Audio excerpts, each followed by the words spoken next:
Hey traders, Raghee here. Happy Thursday, everybody. Welcome to another episode of Charts and Coffee with the special daylight savings lighting. Yep, this time of year, I am just inundated in my office here. It's gorgeous, but it makes for some weird lighting. So hopefully this will all pass pretty soon. Great to see you all. Great to have you here for in our Charts and Coffee crew. So as always, just a little breakdown of what we have to kick off the morning. We are in this post-Powell environment. One of the things that I warned our members, and we talked about this, and this is just any Powell environment, Jerome Powell really set the market aflame yesterday by mentioning that they're in no rush to even discuss a taper. So you take taper tantrums off the list. They were very optimistic about GDP, which actually, even though the equity markets are down a little bit, which actually does bode pretty well for us shifting into the next phase of the macroeconomic cycle, if you will, of increasing inflation, which we have, and increasing GDP. So when you add that to the very easy monetary policy and the very generous printing, you've got really one of the two extremely ideal scenarios for higher equities, for that trend to continue. But let's also remember, and this is a kind of a mistake a lot of traders will make. It's just a matter of experience and seeing these types of events. Is yesterday's move created a lot of momentum, and you don't want to get suckered into that. Again, you're going to see a lot of momentum plays, certain levels of resistance that are breached. And, the market just reels those in, and you're going to see a lot of those get crushed today. The day after is oftentimes going to be giving you a better opportunity to scoop in those names that you liked so much yesterday. So keep that in mind. Be opportunistic, right? So even your defense should be offensive. So with that being said, welcome. Let's kick it off with our first question here. And Alec asks, sitting mostly in cash, that's cool. Trading very lightly, also very cool, until NDX resumes a nice bullish trend. Should I feel guilty? I love the question, Alex. Alex, so keep this in mind. What do we look at here in Charts and Coffee? What do I look at when I break down indices in the futures room? What is the touchstone of what I do in the Sector Secrets Mastery? I'm going to show you guys that right now. So keep this in mind. Index, sector, stock. Pretty simple, right? I wish it rhymed. That would make it even better. Index, sector, stock. So let's start at the index level. You mentioned the NDX. I'm going to go right to the NASDAQ futures.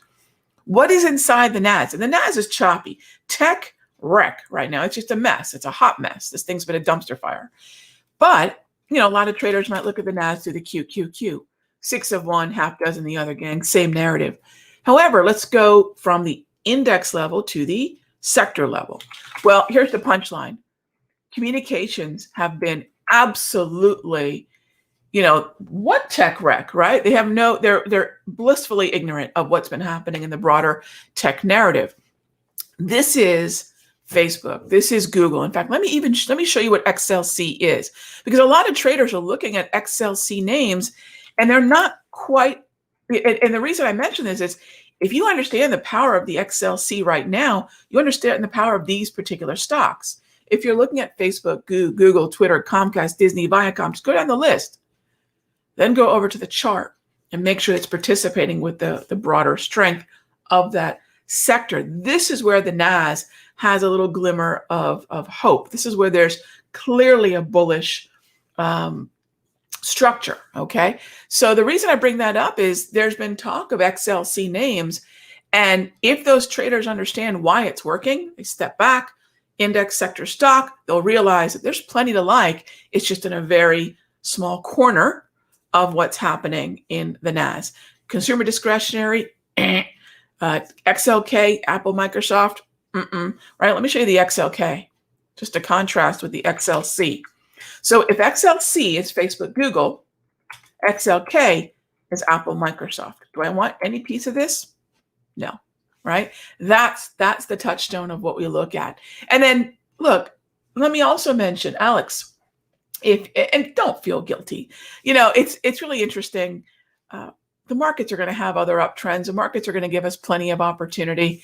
There will be opportunity, and it's just right now happening in the non-correlated index names. I'm not focusing on names correlated to the indices right now. Yeah, not at all. Hey there, Donald. Looks like the post-Powell hangover. Yeah, probably. But I think this is going to set up some interesting opportunities. So the macro tectonic plates are already moving, right? The Federal Reserve has already got those moving. And so now it's just a matter of pinpointing where we are in that macroeconomic stage. Remember the 4 pillars of macro: inflation, GDP, money supply, monetary policy. We know where the Fed is pointing where we're heading, right? The Fed's the one who directs it, right? They're the ones at the helm of the printing press. So I don't want to argue with the Fed. If the Fed says go that way, that's what I'm going to do. But I'm going to be a little bit more discerning, to your point. Where are we not going to see the hangover? There's a lot of reflationary names that are doing really well. Energies will continue to do well. Financials will continue to do well. So there's definitely places we can look for opportunity. And yes, absolutely, I agree with you. Moving on over to triple witching. It's a I get this question, Maruf, quite a bit. I don't pin. There's nothing wrong with it, but I don't do that. I look at it as a volatility event. That's it. What is triple or quad? What are the witchings? It's one of the 5 cautions. It's going to be where we get a lot more volatility. Look for where the open interest is on the options chain. Those are your gravitational pulls. Those are your magnets. So look for where the size is at. Think always of where the losers are, where the winners are. Volume is another way to do it. Open interest is another way to look at participation and volume. So I just look at it as a day of volatility, as I would look at yesterday. It's a day of volatility. In and of itself, the day is not a strategy. The day is just a volatility. So that's the way I look at it every single month. All right, WSM is through the roof. William Sonoma, thank you so much. When do we close the position? Well, we have, and don't thank me, Christian. Look, unless I'm the one helping you push the button, you took the trade, and kudos to you. But look at this swing high here around 140. I would scale out. I would be proactive. And the reason that first profit target, we talk about this a lot in Sector Secrets. There's a lot of traders out there who are excellent, sometimes far better than I am at finding entry zones. But the thing that I'm really good at, if I could toot my horn for a minute, is exits. I don't get greedy about exits. And why is that first target so important? Because the first target allows us to turn the trade into a winner. When it's a winner, we know, fortune cookie wisdom says, don't let it turn into a loser. Scale out, move the stop to break even. Your first profit target is probably the most important leg of your transitioning from managing risk, like you do at the onset of the trade, to managing now the winning trade. And so I think a lot of traders make their first target way too ambitious. They put it way out in the stratosphere. They sit with an unrealized winner for way too long. And then by not scaling out, they're not able to pay ourselves. And that's job number 1. I know people say managing risk is job number 1. I don't believe so. I don't pop out of bed at 4:30 in the morning going, yay, I get to manage risk. I know that sounds responsible. The truth of the matter is I hop out of bed because I'm a treasure hunter looking for that next trade. But part of doing my job, which is paying myself, is also protecting. So to me, pay myself, move the stop to break even. It's almost one motion, right? It's not 2 separate things. So when do we close the position? Don't close it. Scale out. If you believe this is a good trend, it's not my favorite, but if you believe it's a good trend, keep an eye on it, Christian. Nice trade.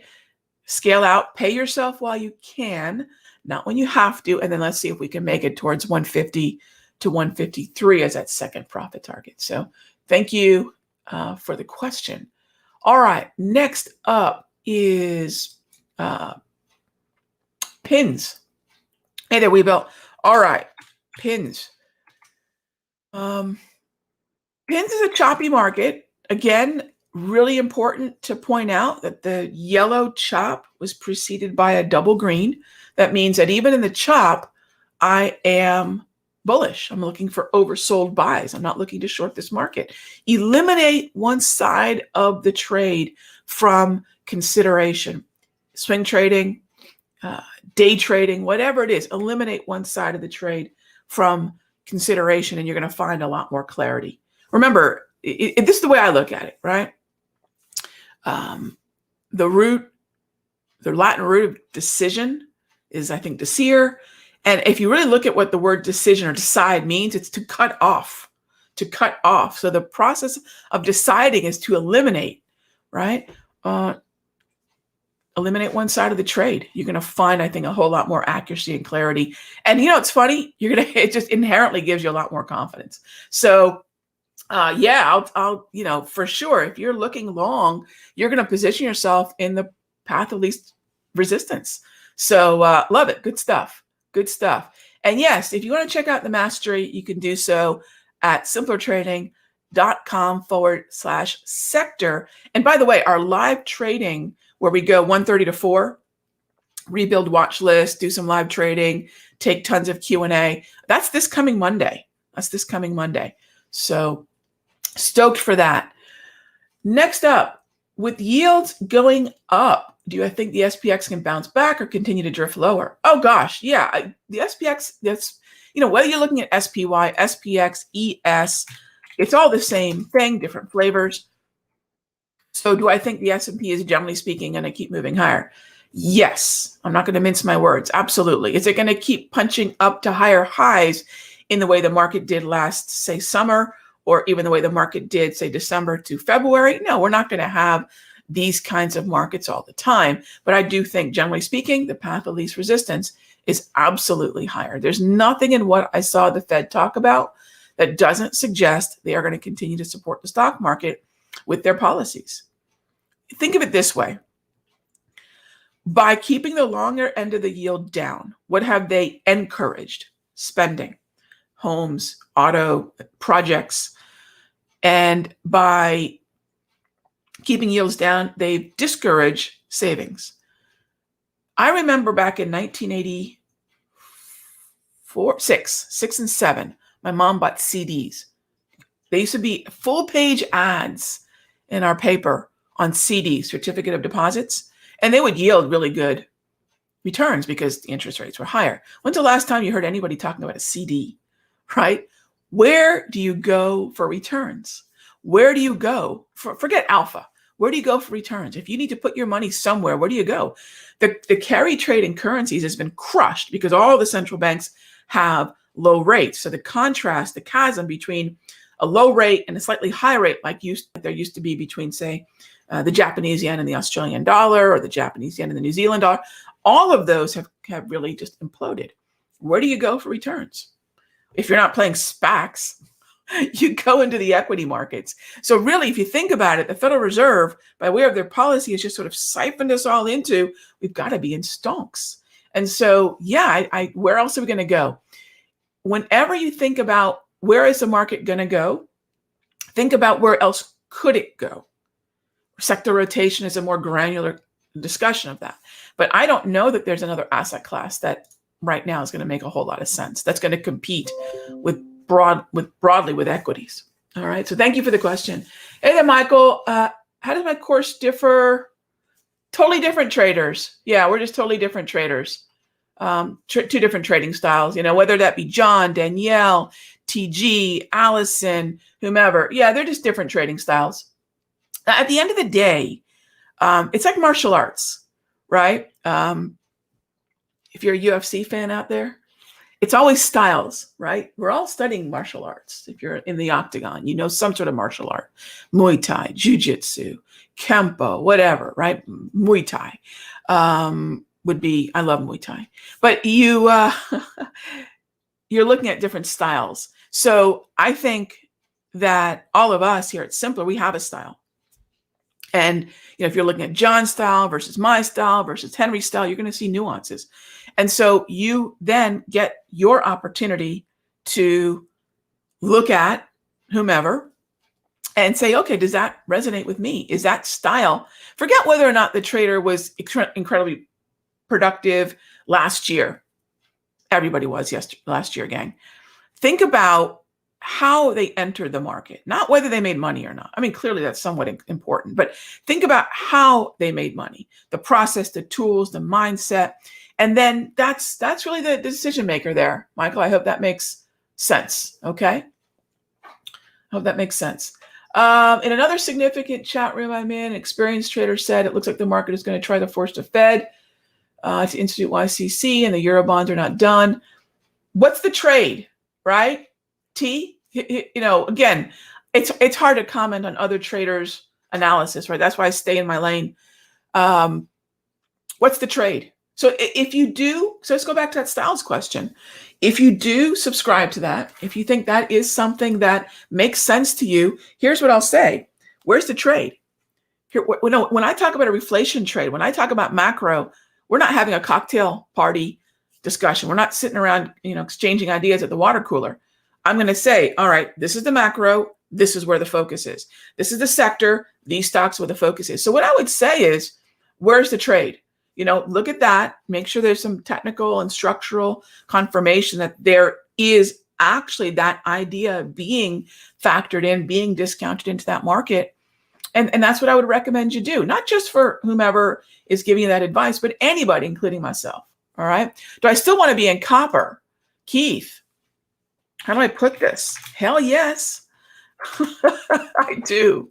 It's having a little bit of a stall here, but that's okay with me. I still like the copper trade. I still like platinum. Silver and gold, not so much, although that might change. We'll see what kind of response we're seeing post Fed. Now, remember, I'm talking about a time horizon, mostly when we're here in the room in Charts and Coffee. I'm talking about a time horizon of 2-3 days to 2 or 3 weeks. Silver and gold or utilities or staples, if we were doing capital in coffee and not charts in coffee, when I'm rebuilding a portfolio where the time horizon is usually a minimum of 6 months, really somewhere between 3 and 7 years, I'm actually going where everyone's not going, right? I don't rebuild a portfolio by chasing parabolic markets. So silver and gold is a different time horizon, and I have positions in silver and gold, but they've got a completely different time horizon. But as a trader, absolutely, my friend, platinum, copper, you bet. We've got an indirect play right now in the Sector Secrets room on uranium. So yeah, there's a lot of metals that I like very, very much, and yeah, absolutely. You don't have to play the futures contract. You can play the stocks or the ETFs that are tethered to that narrative. So we've got those open positions right now. So all my cards on the table. All right, next up is DXY. Yeah, I was looking at bonds this morning. We're going to do a little bit of that when we go into the futures room to do some day trading this morning. Talk about different time horizons, right?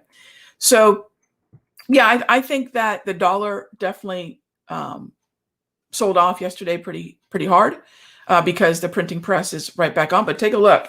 I figured it's going to be choppy. And what we talked about is it's very likely to be choppy. Here's your down move on the dollar. Here's the flip side of that. Okay, we're not out of the woods. It's not going to be clear sailing, which is why I mentioned that, getting suckered into long positions on the momentum that the Federal Reserve created post 2 o'clock, tricky situation. The market's gotta let the dust settle for a moment, let the market find its traction again. Or you focus on things that the Federal Reserve has already got the wheels in motion on. Reflation. I hope that you're sick of me saying reflation. That is the trade that's going to continue to work because macroeconomically, that's where we are. There's a certain inevitability to the way in which these macro pillars are sitting right now where certain markets are going to benefit. I don't believe right now we can play broader narratives. We've got to get very granular. We've got to be respecting where the macro is indicating that there's more flow. So yeah, I fully anticipate the dollar to be very, very choppy and even the equity markets for a little while, as the market determines if they actually believe Powell. They know what he wants to do. They know what he's saying. So now it's whether they believe him and whether he will be able to do it. Because I think the bond market is still saying, yeah, Powell, we get it. You've got the printing press, but we don't believe you've got a grip on the longer end of the yield curve. Do they end up going Operation Twist? We'll see. I'm not ruling that out. That's the easiest way for them to bring the shorter end of the yield curve higher percentage, bring that yield up, and keep the longer end of the yield curve down. And that's ultimately what they want. So, and that's what bonds are saying. They're telling Powell, you are delusional when you're thinking that the inflation is in check, that you guys keep telling us that you're willing to let the economy run too hot. The bond market is saying you're going to lose control of this. You know, you're running at red line and you're thinking that you've got it under control. See who wins.